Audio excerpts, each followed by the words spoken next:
Halo pemirsa, apa kabar? Masih bersama dengan Mama Zidni di Warung Sederhana. Oke, belakangan ini marak sekali kita dengar berita ataupun ibaratnya kabar mengenai resesi ekonomi yang mana diperkirakan akan terjadi di tahun 2023 mendatang. Penjelasan ini bukan bermaksud untuk menakut-nakuti pemirsa ataupun bisa dikatakan berita yang belum pasti kebenarannya yang disebut dengan hoax, tetapi setidaknya kita bisa untuk namanya mempersiapkan diri, bisa untuk namanya berjaga-jaga ketika resesi ekonomi di tahun 2023 mendatang terjadi. Apa yang dimaksud dengan resesi tersebut pemirsa? Resesi ekonomi bisa diartikan secara sederhana, yaitu memburuknya keadaan ekonomi suatu negara. Ya, kita tahu di zaman sekarang ini ekonomi di beberapa negara di dunia ya sedang memburuk, sehingga ibaratnya banyak negara yang bangkrut, banyak negara yang kolaps. Itu dia pemirsa. Pasalnya penyebab dari resesi ekonomi ini yang pertama sekali yang sudah kita hadapi, bahkan seluruh dunia menghadapinya, yaitu pandemi COVID-19 ataupun ibaratnya corona. Ya, karena dengan terjadinya corona hampir 2 tahun lebih ya pemirsa, walaupun sekarang masih ada juga ibaratnya bisa dikatakan belum tuntas, tetapi akibat dari pandemi corona ini sektor ekonomi lumpuh di mana-mana.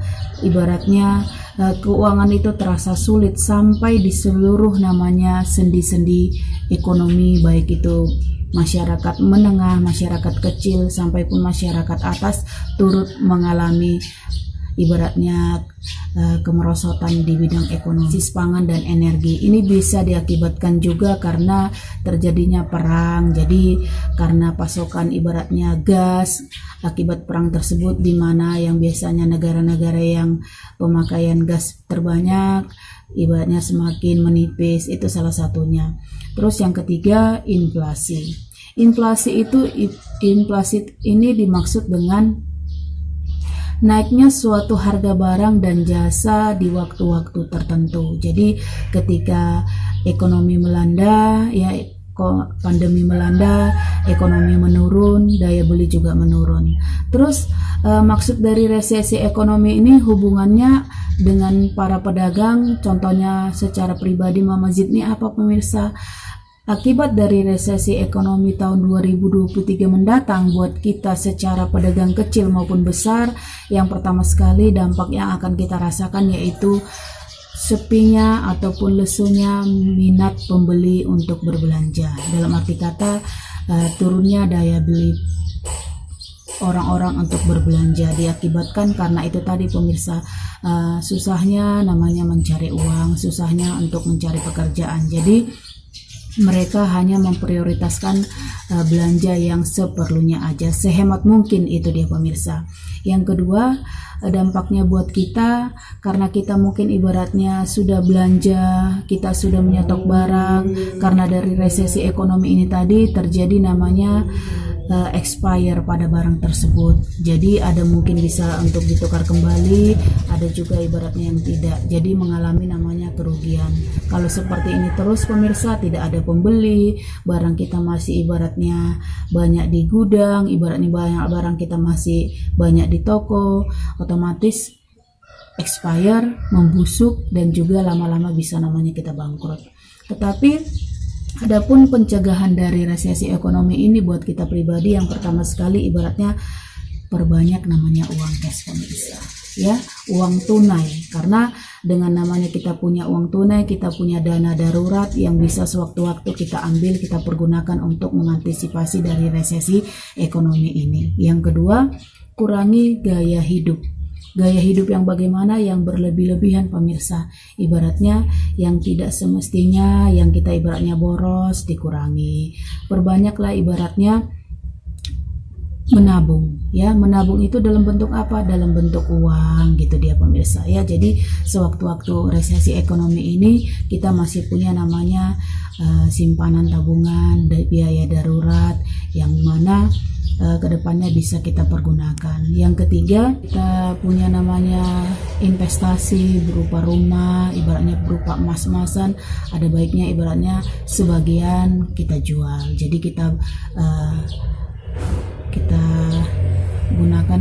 gunakan ibaratnya dari hasil tersebut berbentuk uang tunai, itu dia.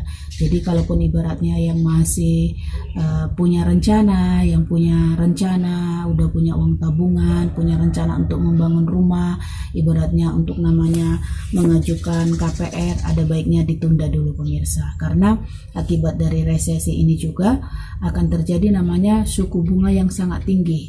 Jadi ketika kita punya utang ya, otomatis bunganya tinggi, kita tidak sanggup lagi untuk mencicil, bahkan kita tidak mampu lagi untuk membayar pinjaman tersebut. Jadi ada baiknya buat kita para pemirsa, teman-teman semua yang ada rencana untuk membangun rumah, lebih baik ibaratnya rumah tersebut kita bangun secara bertahap, kurangi namanya utang pemirsa. Walaupun kita tahu utang itu selaku kita namanya banyak juga kita namanya pedagang itu untuk modal kah, untuk ibaratnya pasokan perekonomian kita banyak namanya berutang. Lebih baik namanya dicicil ataupun kalau bisa ya dilunasi, ada rezeki kita dilunasi pemirsa, karena kedepannya kita juga akan merasakan dampaknya, itu dia. Terus yang berikutnya, kalau bisa ibaratnya bergayalah sederhana. Ya karena sederhana itu ibaratnya apa adanya, bukan berarti pelit ya pemirsa, beda ya yang pelit sama sederhana. Jadi seperlunya aja, kita harus tahu namanya mana itu kebutuhan ataupun keinginan. Jadi lebih baik ibaratnya kebutuhan hidup kita penuhi secara namanya sederhana, ibaratnya lebih bersyukur dalam menjalani kehidupan. Insya Allah batin kita secara lahir ya tenang, ibaratnya kita hidup tanpa beban, karena itu tadi kita sudah memperkecil utang ataupun insya Allah utang kita lunas, ibaratnya kita tidak namanya ya hidup di kampung seperti ini kan, hidup di desa, tidak mengontrak, ya hidup sederhana. Jadi kalaupun ibaratnya tadi mengontrak, yang mungkin mengontrak rumah yang mewah, lebih baik ibaratnya pindah aja ke rumah yang lebih sederhana, atau mungkin ibaratnya tinggal sama orang tua seperti itu ya. Jadi makan juga ibaratnya sekarang itu ada lahan kosong, kita manfaatkan pemirsa untuk nanam sayur-sayuran, untuk nanam buah-buahan, jadi hasilnya kita tidak perlu namanya membeli lagi. Terus yang berikutnya ibaratnya kita punya investasi ke depannya, walaupun ibaratnya tidak perlu dijual semua, setidaknya perbanyaklah uang cash. Karena kalau kita memiliki uang tetapi bukan bentuk uang tunai, pada saat resesi ekonomi nanti sangat susah untuk dijual, karena ibaratnya harga properti seperti tanah, rumah, emas, mobil dan sebagainya itu akan namanya turun, itu akan namanya sangat murah sekali pemirsa. Jadi tidak ada gunanya kita ibaratnya memiliki hal-hal tersebut terlalu banyak ya, itu dia. Jadi buat kita itulah solusi dari Mama Zidni, ibaratnya hiduplah secara sederhana, perkecil utang, manfaatkan ibaratnya lahan yang ada, cari penghasilan seperti kita ini pemirsa, ibaratnya berjualan warung sembako ataupun nge-YouTube, setidaknya hidup secara sederhana saja, karena dengan hidup secara sederhana kita bersyukur, insya Allah nikmat hidup itu terasa nikmat sekali. Oke, itulah pemirsa bahasan Mama Zidni tentang resesi ekonomi. Kalaupun terjadi nanti kita sudah bisa mengantisipasi, kalaupun tidak terjadi ya alhamdulillah, setidaknya kita bisa namanya menata hidup lebih baik lagi. Oke, sampai jumpa vlog Mama Zidni selanjutnya.